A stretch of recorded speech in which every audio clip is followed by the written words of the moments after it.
to me that, if I can't use some extremely strong tape, then it's not going to go on because I'm not drilling. I don't really want to drill. I've seen it done. It looks good. You know what I'm saying? You don't see any holes or anything like that. You know when it's dead. I kind of feel like it's just, like I said before, I like mods. Like if it had came with the car, it's different. But drilling it on, I don't know. Just don't know about that on this car. I do think this will be a future classic.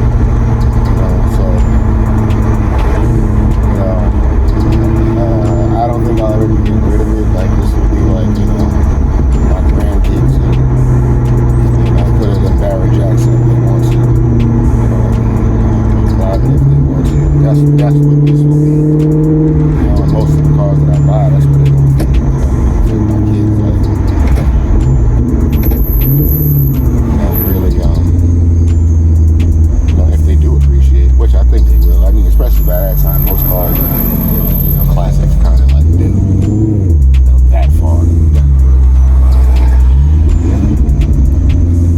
The same thing. All the cars are, I don't plan on really selling any of them.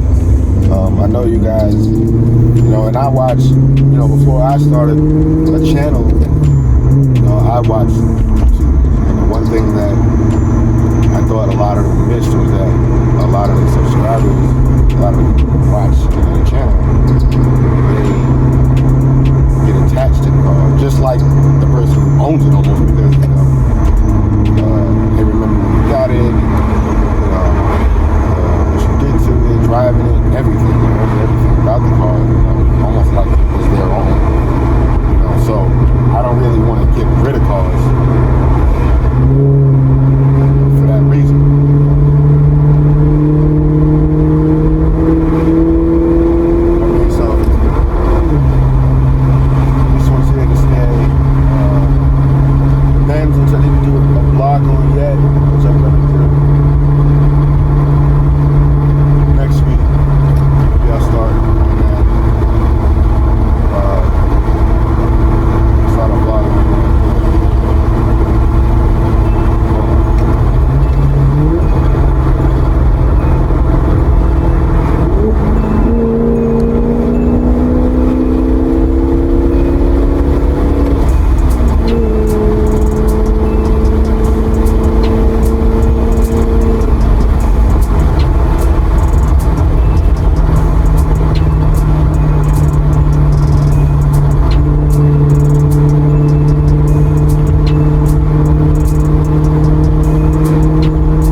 not weak, it could always be underpowered.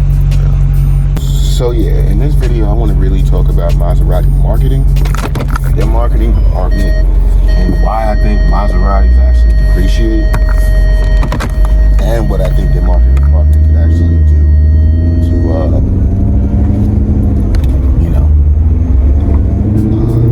fix this problem. Why I think Maseratis depreciate, honestly, is because of the 90s and them importing cars and cars not being reliable, from what I've heard. Now, here's the weird part to me about Maserati versus Ferrari versus Lamborghini. Ferrari and Lamborghini weren't going to be reliable either. In fact, Lamborghini was known to catch fire, and Ferraris, like, they were just known to stay in the shop. So I don't remember exactly what before, but I know Ferraris were not the most reliable cars, especially, I think after the 355 they got a tad bit better, but it wasn't still, 348 used to say 308, 328, a lot of those cars, they say, not reliable cars, especially because people don't really drive them every day.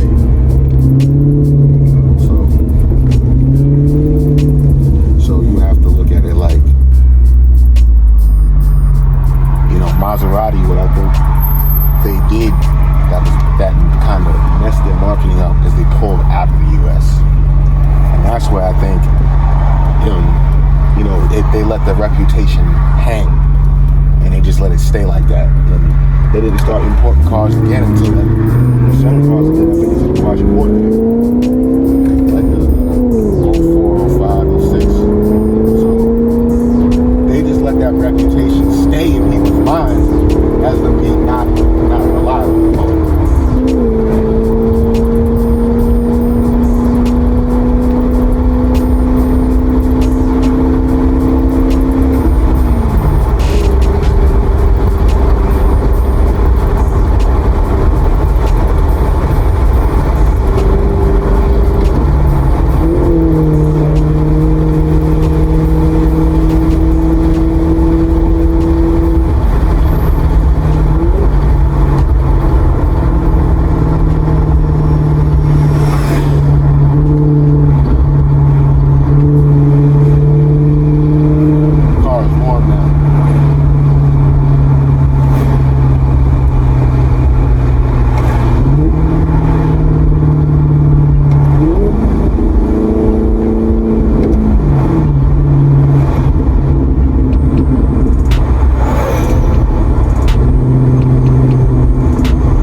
Maserati pulling out of selling cars in the U.S. is what left their reputation stained. See, Ferrari and Lamborghini continue to sell cars, so the progression, people got to feel the progression, the owners, right? People who couldn't afford those cars never really knew about actual reliability issues, right? Because they didn't own it. It was just them hearing it from owners, right? So, it costs all that money and not very reliable. I don't want to deal with it, right? But then, see, Ferrari, Lamborghini kept selling cars.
reverse. I've never seen anybody do that one.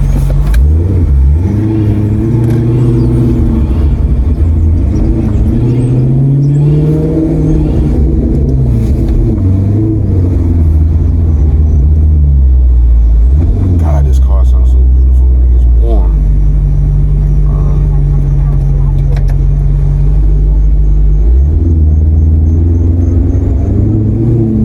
So yeah, I think we're gonna finish up this conversation down here by the docks.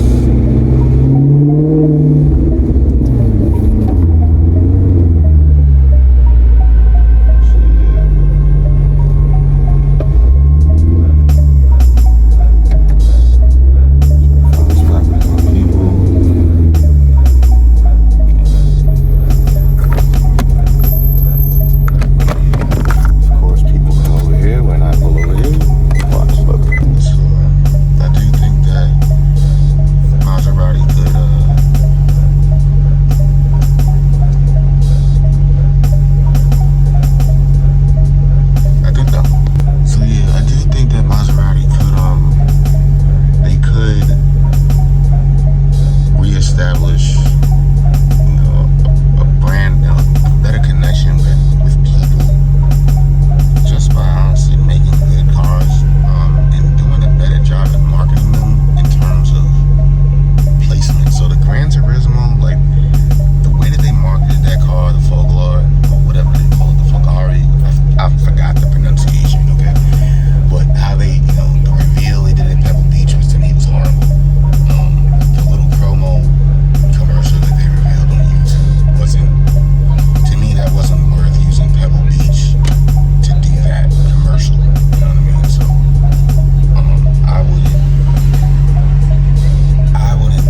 way not making stuff like a 4-door Ghibli. There was no point to me for Maserati to have 2 4-doors. There shouldn't have been a Ghibli and a Quattroporte. It should just have been a Quattroporte. The Ghibli should have been a 2-door convertible, like I said in the last video.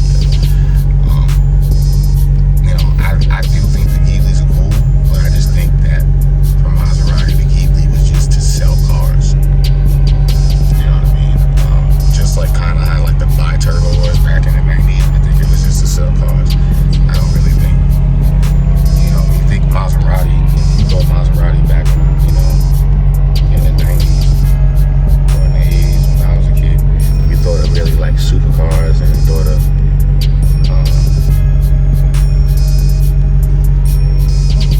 supercars and you thought of I think I just saw this actress. I think that was her in some places. I can't remember her name. If I find it though, I'll let you guys know.